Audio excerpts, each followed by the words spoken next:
hold on to those verses. Don't go ahead of me now. Just hold on for just a moment. The smell. I like that, Linda. The blood, if you will. Because this is what was taking place here. All right, and then verse 6, and he, meaning the worshiper, shall flay the burnt offering, meaning skin it. So the worshiper had a lot to do. He had a lot to do now, Kenny. He didn't just show up. He had a lot to do. Remember the sacrifice. That's right. Remember the sacrifice. Again, remember the definition I shared with you, and I like this definition. Sacrifice means to give up something in order to move closer to something. That's a good definition of sacrifice. And so here, the worshiper would skin the burnt offering and then cut it into pieces. Look, so you got the smell, you got the appearance, you have the blood. That's what the worshiper had to do. In other words, he had to bring his labor and his work clothes. That's what it's here. I like that. Get ready. In other words, that's a good point. He was not a spectator, was he? He was not a spectator. He was on duty. Participant. Yeah, participant. He was a participant. He had something to do. True then, true now. All right, now, so he shall skin the burnt offering and cut it. Now, verse 7. Now, after the worshiper has done all of this, he has brought his prize bull. He put his hand over the head so that he was acknowledging his sin. And then he would kill the bull and cut it up. Then the priest would sprinkle the blood, if you will, around the altar. Sacrifice. Now, come on now. Linda said it best. The smell. The smell. I want you all to visualize this for a moment. Come on now. It's here. So again, I'm glad I wasn't living during Leviticus time. No way. All right, now, let's go to verse 7. And the sons of Aaron, the priests, shall put the fire upon the altar and lay the wood in order upon the fire. Now, don't get the impression they are making the fire for the first time. That's why we have this other scripture here, chapter 6, verses 8 through 13, and I believe it's 8:12. They had to keep the fire going. You don't need to turn to it now. So in case you think I'm making it up, I did my homework. And so that's why it's there. So don't get the impression they're just making this fire. No, they are stoking the fire. Much like our leader stoking the flame. That's all I say. You understand? So they were stoking the flames. But if you go to chapter 6 around verses 11 or 12, you will see that they had to keep the fire going all night long. All night long. That's all right. They had to keep the fire going all night long. So they're not making the fire here for the first time. And then something that I noticed at the end of verse 7, and lay the wood in order upon the fire. Again, if they're going to lay the wood in order, this says something about the order of God. God is a God of order. He is not a God of disorder. Confusion. You understand? He's a God of order. That's why it's called process in the second section. There was a process. He's a God of order. They didn't just throw the wood up there. The wood was placed, if you will, in order. I like that. Those two words, upon the fire. Brandon. Now he's talking about how just imagine when you do your fireplace. You have to make sure your fireplace is clean.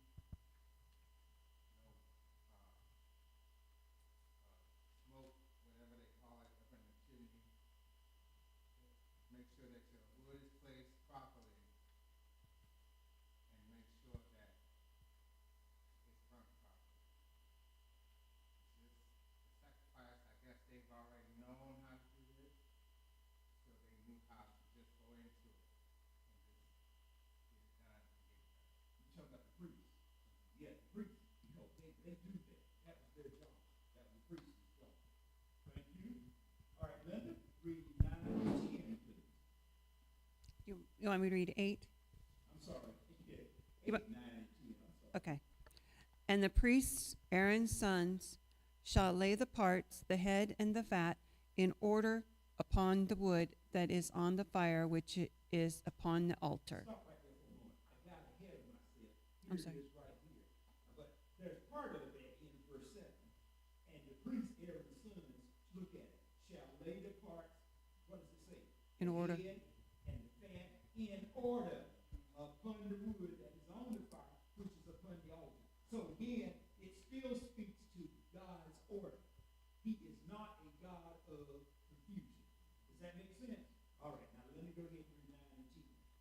But his inwards and his legs shall he wash in water, and the priest shall burn all on the altar to be a burnt sacrifice, an offering made by fire of a sweet Savior unto the Lord. And if his offering be of the flocks, namely of sheep or of the goats, for a burnt sacrifice, he shall bring it a male without blemish. All right, now let's go to verse 9. I already touched upon verse 8. Now listen, Kenny, Brian, this is still the worshiper. As Kenny said, I like that, Kenny. He had to bring his work clothes. He was not going to be a spectator. So in verse 9, it gets worse now. You were talking about the smell, but now we got the entrails, the intestines, the guts. Look at verse 9. That's what that is. It's the guts. Come on now. Let's keep it real. But his guts, this is still the worshiper, that prize bull that you brought there. Now you have to wash his guts and his legs in water. That prize bull. And then the priest shall burn all on the altar to be a burnt sacrifice. All. And then it's an offering made by fire. But the last part of that verse, I want you to hold on to. Now, Linda said something about the smell. We talked about the blood. We talked about the guts. But what does the last part of 9 say? A sweet, come on. A sweet Savior unto the Lord, Well, a pleasing odor. If it smelled bad to us, why did it smell good to God? Is it- Help me out here. It was a sacrifice. It was a sacrifice. That's the main thing. It was a sacrifice. It proved it to God that they reverenced God, Exactly. that they was going to do what God told them to do. Yes. A sacrifice, reverence. I like that. That's why it was a sweet smell to God.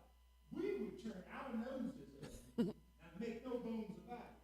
We would turn our noses up. But I want you to hold on to the end of 9. We'll see that 2 more times. It was a sweet savor unto the Lord. A sacrifice and reverence. All right? And let's see. Yeah. Not as Smithfield. Used to be London. Woo! Hey, you didn't have to get too close. Because you knew, I know, I have teach things from time to time. I said those chitlins are kicking today. They're kicking today. You got anywhere near London. I think they call it Smithfield, whatever it is. Those chitlins are kicking today. Yes, Ken. That was those insect things that we make from is a sweet thing. Yes. Oh, right there. A sacrifice that we made. Yeah, a sweet savor unto the Lord. Yeah. The odor would turn us off, but because it's a sacrifice, because it's reverence. Does that make sense, folks? All right, now let's go. Because we gave up something to the Yeah. You gave up something in order to move to something closer. Y'all take that with you this week. Yeah. Y'all take that with you this week. You gave up something in order to move to something closer. Come on, Brian.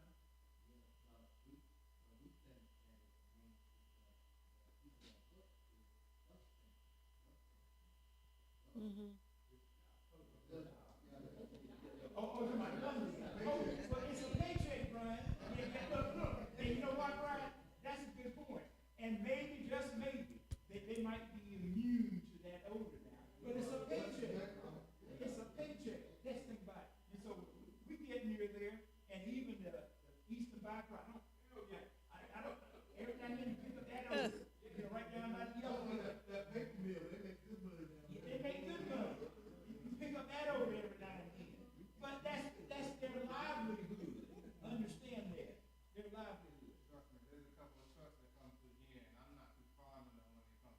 Yeah, yeah, but that's their livelihood. All right, let's go to verse 10. We got to keep moving.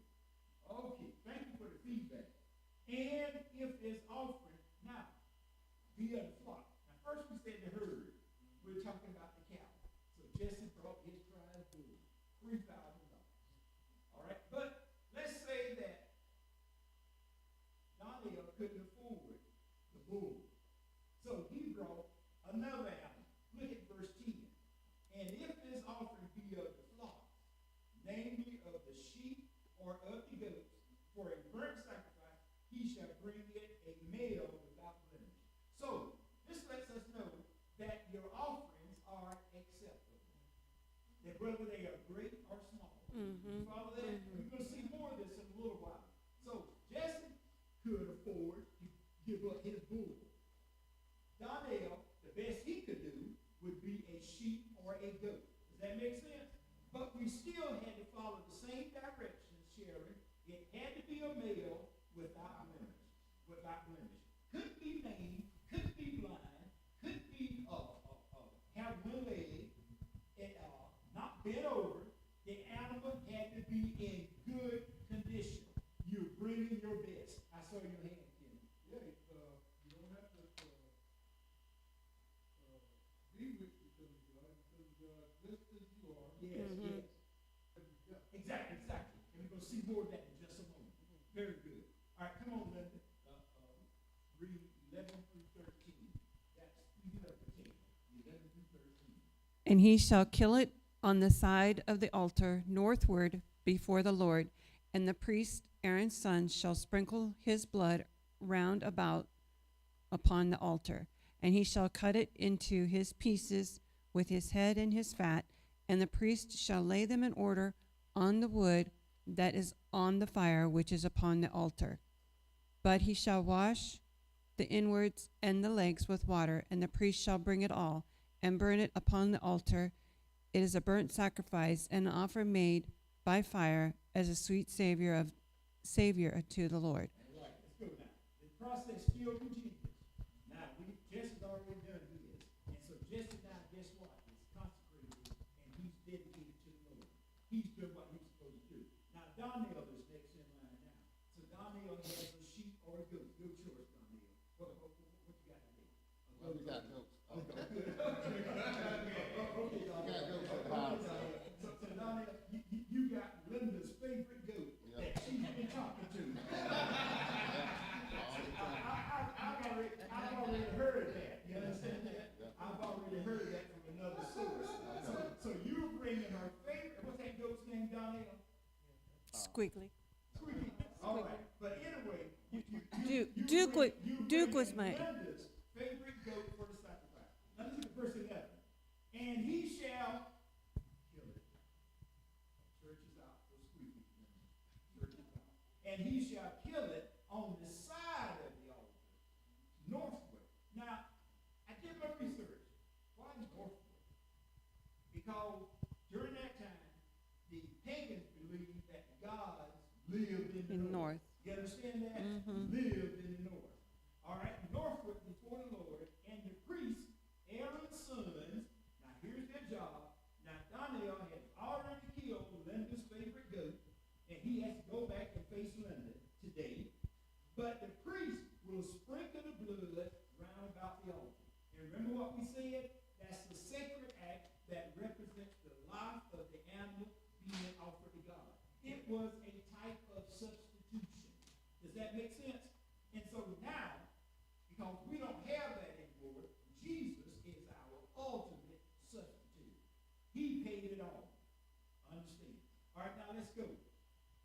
Verse 12, and he, meaning Daniel, shall cut it in his pieces, cut the squeaky up now, Linda, with his head and his fat, and then the priest shall lay them in order on the wood that is on the fire, which is upon the altar.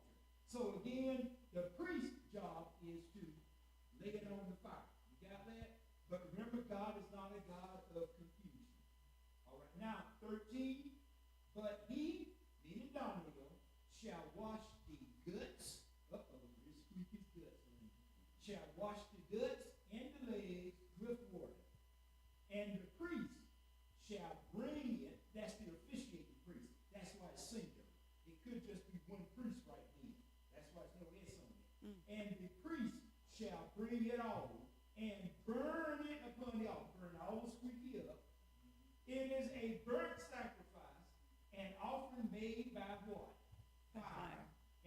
last part again? Sweet A smell. sweet savor unto the Lord.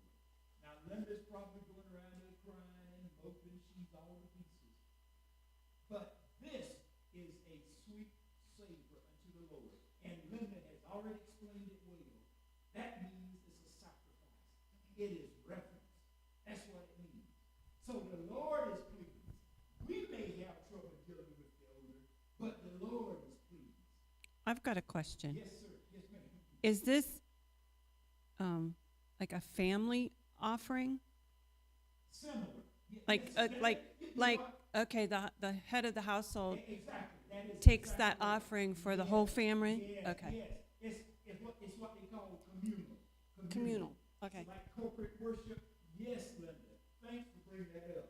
It is a family offering. So the heads of the households, Kimmy, Udi, Ray, Don, But Derek, the heads of the household, Donnell, like a family offering. so I'm going to take it one other. I have all these questions. So if there's a woman that's not married, does she give that offering to a male? More than likely. Male. It could that- be that it could be her husband's brother Okay. or a male relative. Okay. That's where that works, a male relative.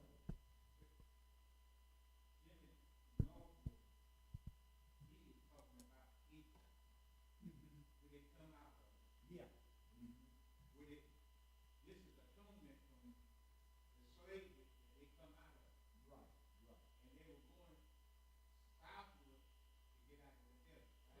Remember, in Egypt, you had to pay the gods. To pay the gods. All right, now let's go to 13. But he, meaning the worshiper, shall wash the guts. Did I read that already? Now, any questions? Now, let's go to the last outline. Provisions for the poor. Kim has already touched upon this, but we're going to elaborate even further now. All right, Linda, read 14 and 15 for us, please. And if the burnt sacrifice for his offering to the Lord be of fowls, then he shall bring his offering of turtle doves or of young pigeons. And the priest shall bring it unto the altar, and wring off his head, and burn it on the altar, and the blood thereof shall be wrung out at the side of the altar. All right, good. Now, Kim touched upon this. God accepts your offerings, Whether they're big or small. He accepts your offering. Mm-hmm. Now, here's the case. We said Jesse could afford his prize bull. Donnell had a goat. I don't know what the goat cost. Just give me a roundabout price. $100. $100. No, that's all right. And raised from a child, both. But now, Derek, I'll pick on you now, Derek. Derek, you couldn't afford a bull or a goat. So, Derek, you get a dove or a pigeon. But guess what? That's acceptable. God accepts your offering.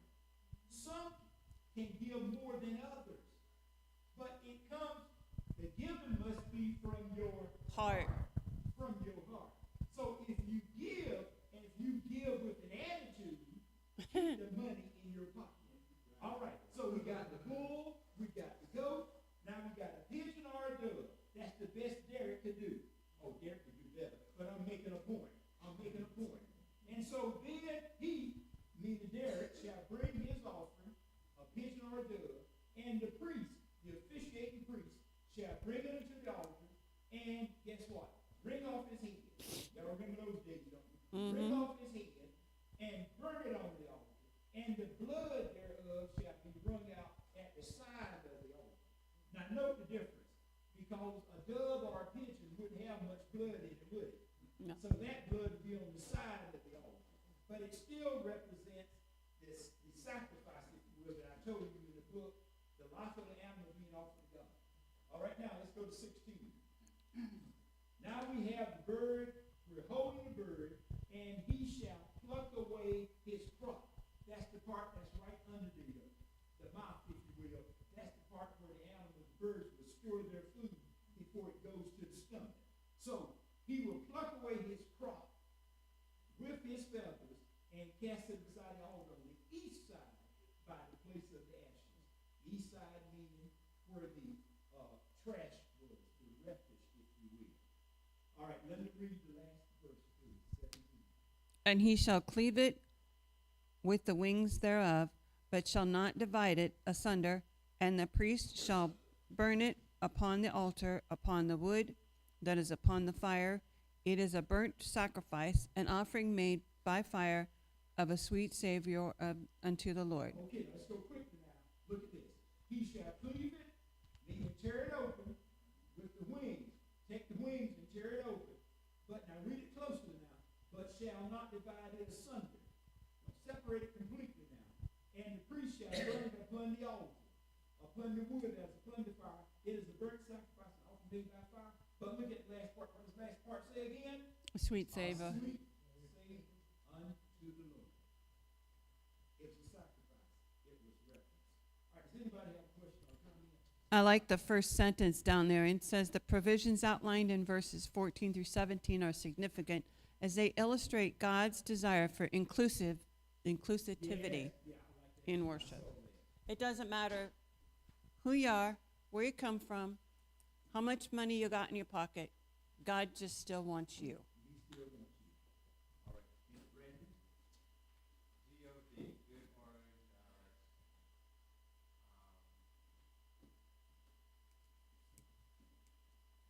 direction. I've heard a lot here. Cyrus, he wanted things done the way he wanted it done. That was the reason why it was sweet. I believe it was a sweet service. Say, Say, okay, thank you. All right, now my takeaways, then I get out of the way. Takeaways very quickly. God is holy and demands holy living from his people. God states there are acceptable and unacceptable ways to worship him.